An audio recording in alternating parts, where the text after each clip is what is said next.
Arrested by their own government, Duke and his partner in crime are trapped in the Pit, a U.S. prison dedicated to keeping high-risk prisoners. Will they escape? Let's read and find out.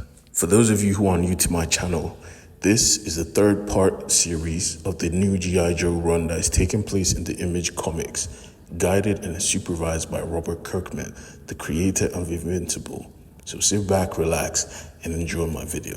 And subscribe. Alright, so we pick up where we left off from the last video. Duke is imprisoned, but before he was imprisoned, he let off a signal notifying his enemies of his exact location. Apparently, the doctor who the enemy massacred, the enemy being Mars Industries, had given Duke a device that contains a location to some secret information we get to find out. And when he turned on the device, the people in Mars Industry were able to find his exact location. And now, the head of Mars Industries, who I'm presuming to be Despero, has sent his top lieutenant to go massacre Duke. Back in the pit though, we see the soldiers who were put in charge of capturing Duke, Rock and Roll and Stalker, talking to Colonel Hulk, the head of this organization. Apparently, they knew at that moment that Duke had allowed himself to be captured. They knew what he was capable of, and with that, they knew at this moment he was allowing them to keep him in prison. They also knew what type of person he was. A good man, a good soldier. Duke was loyal to his country to a fault, and that is the problem, because right now he feels betrayed by his country, and the Baroness is not letting him rest.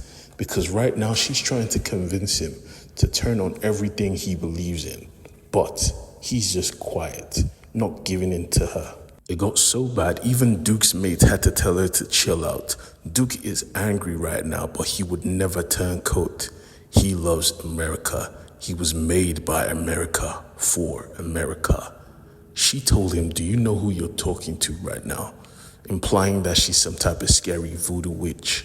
But Duke knew who she was, Anastava. She was a rich aristocrat who got bored of a rich life and decided to take up a hobby in killing, and she was good with it. Across the world, she was wanted. She was the Baroness. Shocked at the sheer fact that he knew her name or her code name, she realized at that moment that Duke wasn't a regular guy. You couldn't turn him because he knew the type of game she plays. She then asked him a simple question. Are you giving up? But this is Duke you're talking about, the Captain America of the GIJoe franchise. He doesn't give up. But at this moment, he's playing it smart. Right here, right now. The smart thing will be to clear his name, implying that even if he couldn't trust America right now, this was still his home. So he was going to stick with them through the thick and thin. And trust me, a little bit of thick was coming through because the Decepticon exists in this world, and they killed his mate. And when he said he saw them, they imprisoned him and called him crazy. He was starting to doubt himself, and just as he was about to do something crazy, something happened. Usually on a facility like this, I would assume before you head into the main office, you had to give a call. And these people didn't give a call. And with that, the stalker was curious. Why would you guys pull up? You know you're not meant to pull up without calling us beforehand, only to meet corpses. His security guards have been killed, and their car rolled down the hill to distract him, only to find out they were under attack. Mars Industries soldiers were here to kill and collect the machine from Duke. It was war, instantly. Heavy-duty artilleries were being shot at this complex. It was being felt from the prison levels below. They knew at this moment this installation was under attack. Before they could react, they heard a ding. The doors flew open. It was Rock and Roll, clearly heavily damaged from the battle that was taking place above ground. He released Duke and his mate. It was time for them to escape. But before that, he left the Baroness in her cage. She was too dangerous to let free.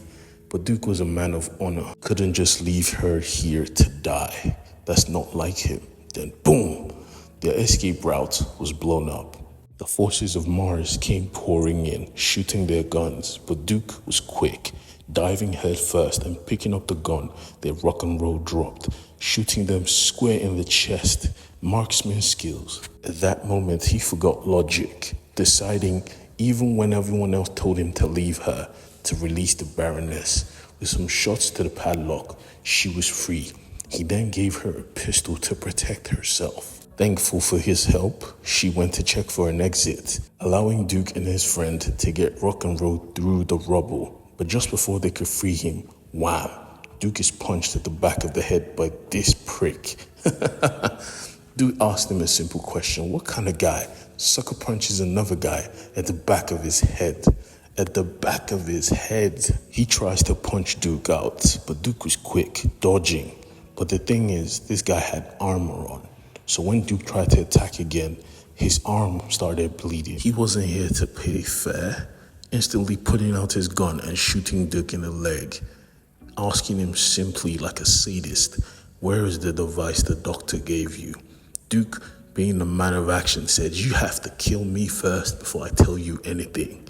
And he was going to kill Duke right here, right now. But before he could, blam, his brains came pouring out. Someone had killed him. Someone that was sexy. The Baroness stood inches from Duke's face with the gun pointed at his head. You heard him. There's a bounty on your head. That's the end of this issue, guys. Please stay with us. I promise you, I'm going to finish this storyline with you together. Like and subscribe for more. Bye.